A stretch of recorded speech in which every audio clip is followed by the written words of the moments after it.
Good day, everybody. Welcome to Missing Omalo Facebook page. Thank you so much for joining me.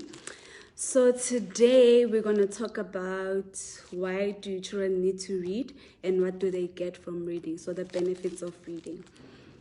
On my first live video, I spoke about two important things when it comes to reading.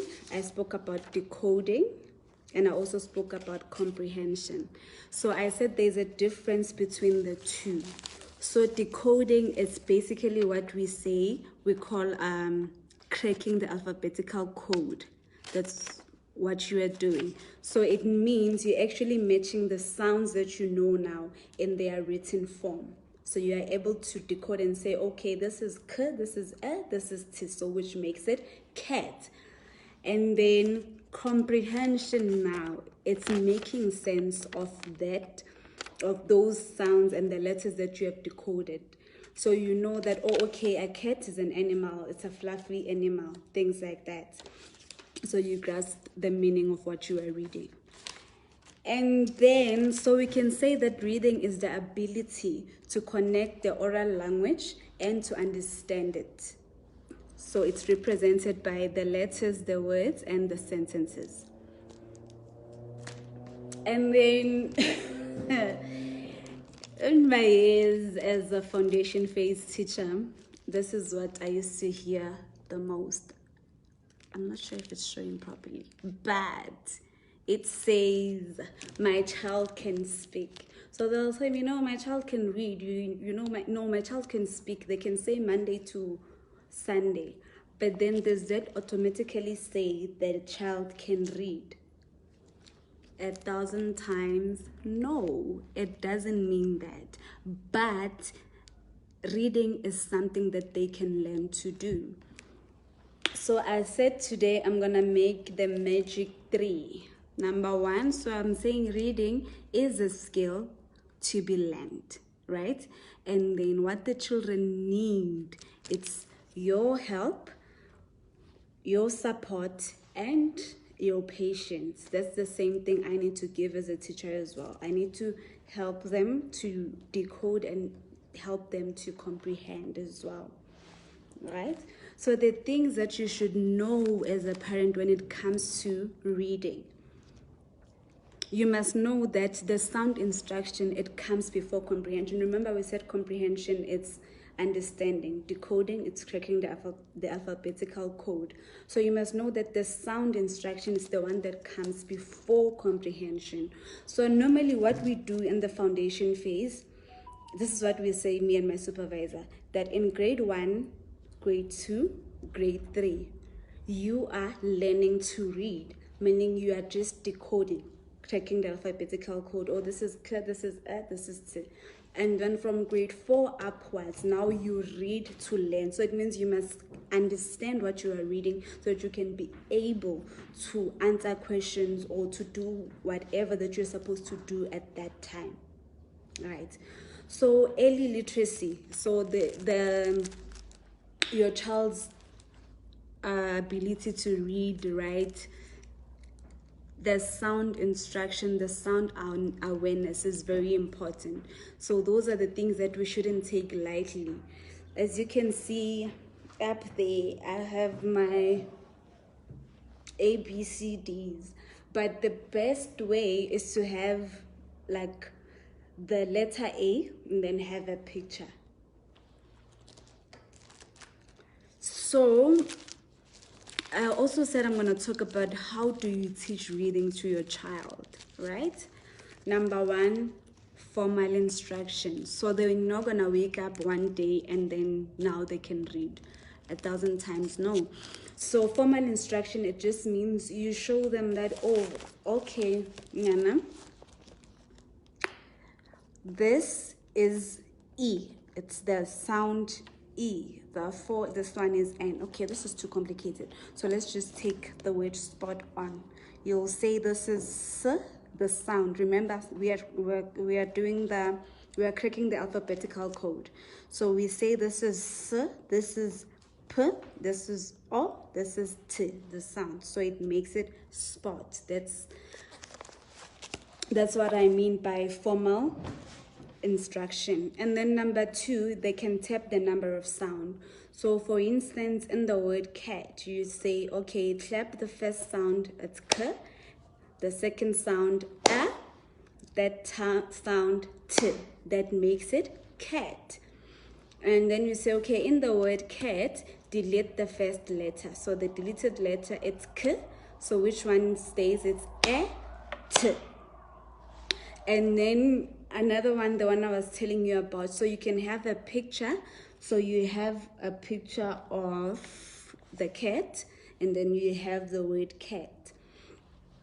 Then you say to them, match the letter, match the word with the correct picture. So you have a picture of a dog, a picture of a cat, a picture of the chicken. You give them the word cat, and then they have to match it with the correct picture. So that's how you see, do they understand, do they know what a cat is, or are they going to go for chicken? That one tells you that, okay, my child now can actually crack the alphabetical code. They know that this is cat, and also they comprehend, they have understanding that this is a cat, this is the chicken, and this is the dog. They know the difference between the three.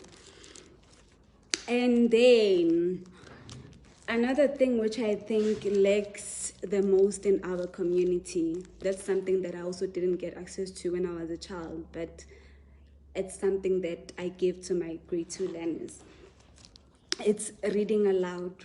Like those stories that you read aloud to your learners, that encourages them to read. It encourages them, even when they see a text somewhere, they're interested to know, what does it say, what does it mean? So you create that reading culture in your community, in your family, with your children, just reading aloud. So you read the story to them.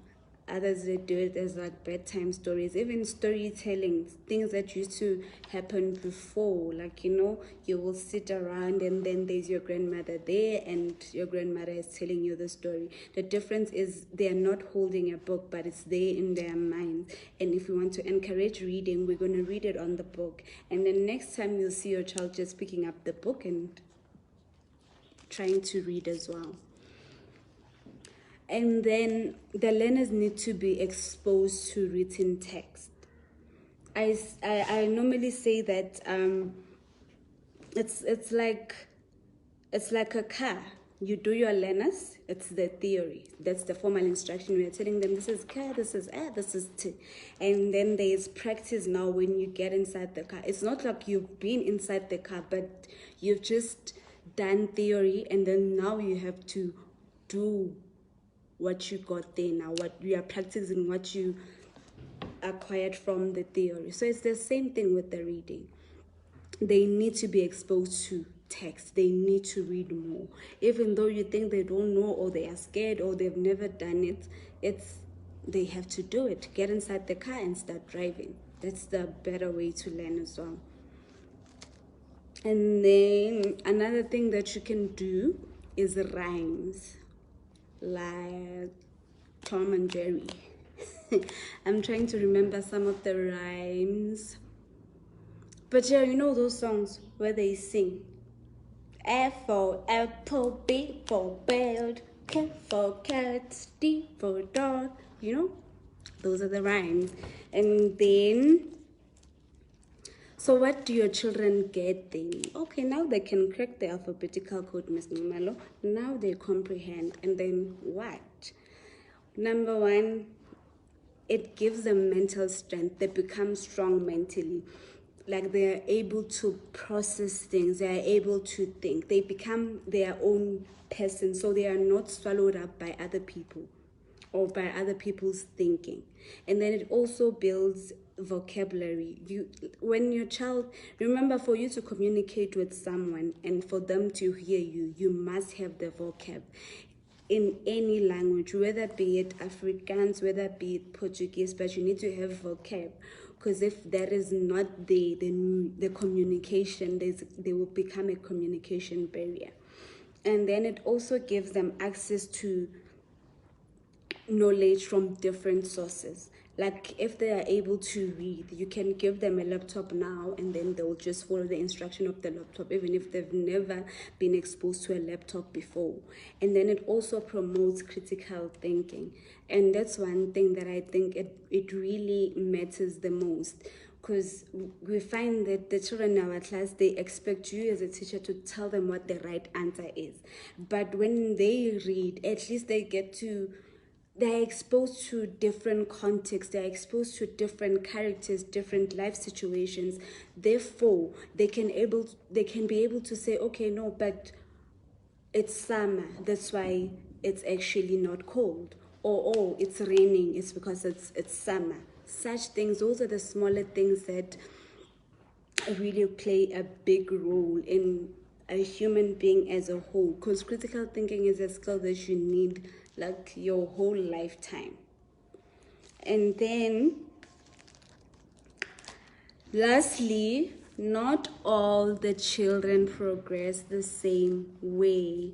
So we need to understand that children are different. Just because your cousins and your cousin's brother's child, your niece, your nephew, they were able to read 5-letter words when they were 5 years old, it doesn't mean your child is going to be like that.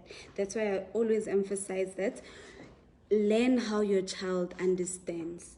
Like, get familiar with how they make sense of everything around them. Then that way you'll be able to teach them better. So yeah, I'm just gonna mention the stages of reading. You find that there's a pre-reader. So a pre-reader, mostly they are helped by the pictures when they're reading the story. And then you find that there's a fluent reader. The fluent reader is the one now who understands what they are reading. They can see that, oh, this is actually, these are colors, this is yellow, this is blue, this is pink. They can actually make sense just from a picture. And then you find the expert reader now. Those are the ones who will remember even in 5 years that, oh, actually I once read a book about this and this is what happened. And when they read, they're not, remember in grade 1 mostly we're like, you know, you find that now when your child is an expert reader, they're able to say, okay, English home language, the pace goes faster. And then, yeah, your questions are most welcome. And thank you very much for your questions, your emails. And I look forward to hearing from every one of you. Thank you so much.